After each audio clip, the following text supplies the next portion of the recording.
और बाहर जाके भारत और भारतवासियों के साथ कॉम्प्रोमाइज करते हैं।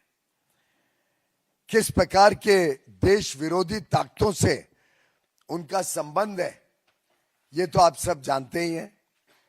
कैसे वो इल्हान उमार को, जो सोरोस का जोड़ीदार है, जॉर्ज सोरोस के साथ जिनके अवैध संबंध सामने आते रहते हैं,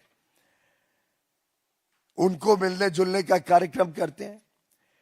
किस प्रकार से बॉर्डर सेंसिटिव एरिया लद्दाख में जाके वो विदेशी लोग जो भारत के हितों के खिलाफ काम कर रहे हैं, शाकिर मिराली जैसे, उनके साथ संबंध रखते हैं। किस प्रकार से वो सोरोस और पाकिस्तान से चाइना, पाकिस्तान जैसे देशों के साथ जिन व्यक्तियों का लिंक है, उनके साथ राहुल गांधी अपने देश को कॉम्प्रोमाइज करते हैं। ये हम सब बार बार देखते हैं। भारत को किस प्रकार से आर्थिक रूप से कमजोर बनाना, भारत की अर्थव्यवस्था को चोट पहुंचाने का काम करना, जिसके लिए वो OCCRP जैसी संस्थाओं के टूल किट का इस्तेमाल बार बार करते हैं, भारत की अर्थव्यवस्था को डिस्टेबलाइज करने के लिए, कमजोर बनाने के लिए।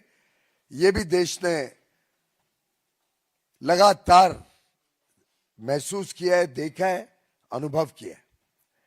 राहुल गांधी जी ने एक प्रकार से बड़ी ओछी राजनीति देश और दुनिया के सामने दिखाई है।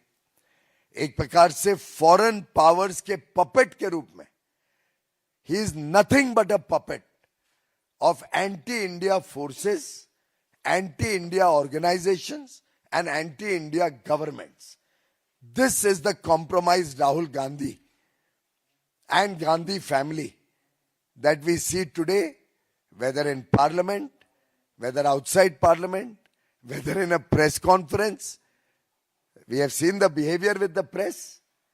You can't even ask an uncomfortable question to Mr. Rahul Gandhi without being tagged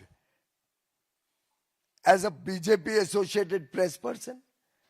उनको सिर्फ क्यूरेटेड प्रेस कॉन्फ्रेंसेस चाहिए, उनको सिर्फ लिखा पढ़ा के जिसको प्रश्न दिया हो उसके अलावा वो कोई प्रश्न भी नहीं ले सकते।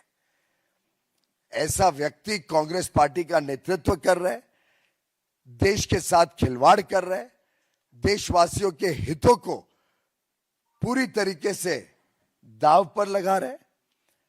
और आज के नए भारत, उभरती हुई अर्थव्यवस्था, उभरती हुई दुनिया में भारत का वर्चस्व को, प्रधानमंत्री नरेंद्र मोदी जी की लोकप्रियता को शायद वो सहन नहीं कर पा रहे हैं। इसलिए झूठ के ऊपर झूठ बोलकर देश हित और राष्ट्र हित को बार बार कॉम्प्रोमाइज करते हैं।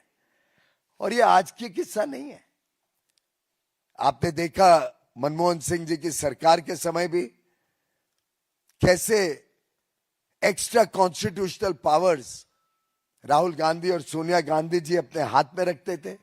कभी कैबिनेट का निर्णय प्रेस के सामने फाड़ के ध्वस्त कर दिया, देश के प्रधानमंत्री को बेइज्जत करना, कैसे नेशनल एडवाइजरी काउंसिल के माध्यम से सरकार चलाना और लेफ्टिस्ट आइडियोलॉजी देश पर थोपना। एक पैरेलल कैबिनेट इनकी माताजी सोनिया गांधी जी और राहुल जी चलाया करते थे और देश को कॉम्प्रोमाइज करते थे। सिर्फ सोनिया जी और राहुल जी ने देश को कॉम्प्रोमाइज नहीं किया, सुपर पीएम के तरह अपनी राजनीति चलाकर देश को सिर्फ कॉम्प्रोमाइज नहीं किया, राजीव गांधी जी भी देश को कॉम्प्रोमाइज करने में कभी पीछे नहीं हटे। हम सब जानते हैं कि बोफोर्स के स्कैंडल में कैसे स्वीडिश अथॉरिटीज को राहुल गांधी जी के कहने पे